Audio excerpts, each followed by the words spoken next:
Do you love slaw? I love coleslaw of any kind. It's just that crispity, crunchy side for everything. And you know, we can have coleslaw all year round because cabbage is in season, even in cold months. But I've got a really fun cabbage. Shane and I decided we needed to do something with sauerkraut for our immune boosting foods. So I have got a coleslaw recipe you're gonna love, I think, I hope. Anyway, so in my bowl right here, I have about 2 cups of chopped cabbage. You can shred it, you can chop it, you can do anything you'd like with it. I do like to shred or chop my cabbage myself instead of buying it, but hey, if it's gonna keep you from making this recipe, buy the bagged cabbage. It's about cabbage slaw. It's about 2 cups. Next up, I have a cup of just chopped carrots. So that's gonna go in the pool with the cabbage. So here we go. I don't wanna miss out on any of it. Next up, I have about a 1/2 cup, and this is a generous 1/2 cup because we like red onions around here. I took these red onions, I put them in some ice water for about 10 minutes, and then I drained them well. And so that way it'll take out the sting and still have the red onion flavor. So there goes my red onions, then we shredded in there. And then let me show you what else I have. I know this sounds crazy, but I have about a cup of sauerkraut here. This is the good stuff. This is the stuff you buy in the refrigerated section of the grocery store. And you can see how juicy this is. I'm actually gonna really squeeze it as I put it in to my slaw so I don't get any extra moisture in there. So that's about a cup of well, it is fermented cabbage sauerkraut, and I bought it in the refrigerated section, so it's got lots of yummy probiotics in it. I think it's probiotics. Shayna will have to make sure that she says what they are. And so there we go. So this is kind of a crazy slaw because the last thing that's going in it is an ancient grain. And my recipe calls for 3 cups of quinoa. But you guys, if you like farro, if you like millet, any ancient grain will work in here.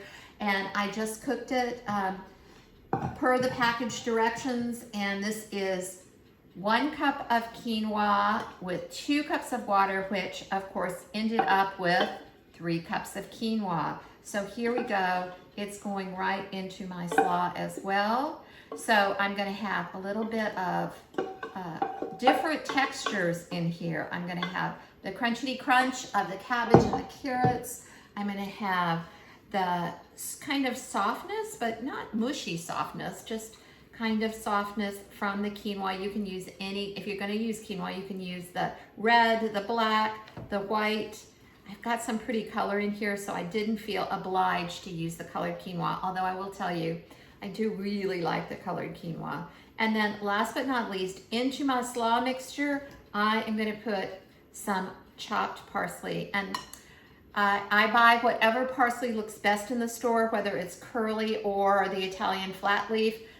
Yesterday, the curly parsley looked better. So curly parsley, oh my goodness, parsley, you know, we don't think about it as being really aromatic, but when I just put that parsley into the slaw, really gave me a pop of fresh aroma.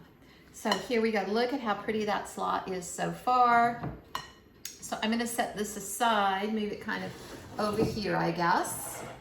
And I'm gonna make my slaw dressing.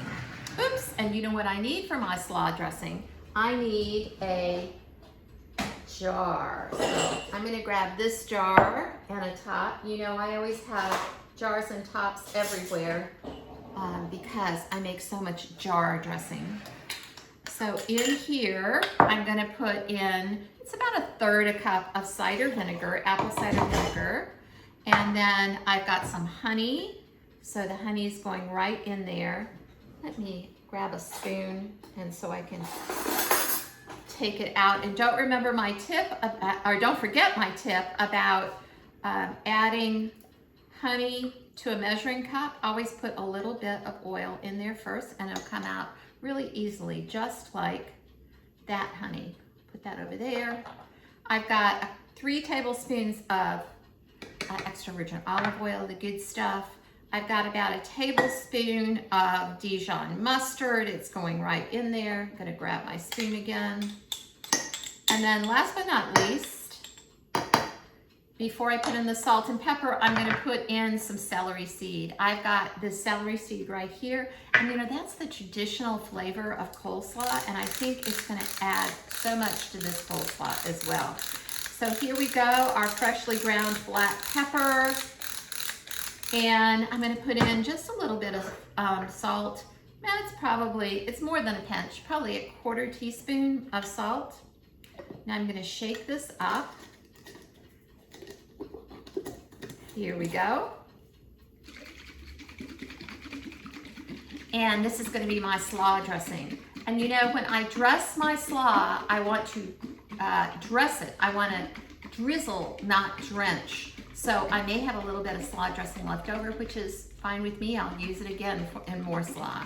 So I'm gonna go ahead and taste my dressing. And this dressing has a little bit more honey in it than I normally use, but that's to balance the flavor, that sour, acidic flavor of my sauerkraut. That is so good, y'all. I wish you were here to share it with me. So there goes my dressing ingredient bowls. And here is my slaw, and I'm gonna start by putting in maybe a 1/3 of my dressing and toss it. Oh, the dressing hitting those fresh, crunchy veggies smells so good. If you'd like, you can put an apple in here. That adds a little bit more sweetness, but since I have so much carrot in here now, I didn't even think I needed it. So you'll see that apple is also an optional ingredient in here. All right, now I'm gonna grab, and you know, I like putting it out on a plate. It's very pretty when you plate it up like this. And this is a yummy slaw. I'm gonna try some of it too. That is different and delicious. So here we go. And you see, I only needed about a 1/3 of that dressing. One more scoop. And then I'm gonna taste it because I can't wait.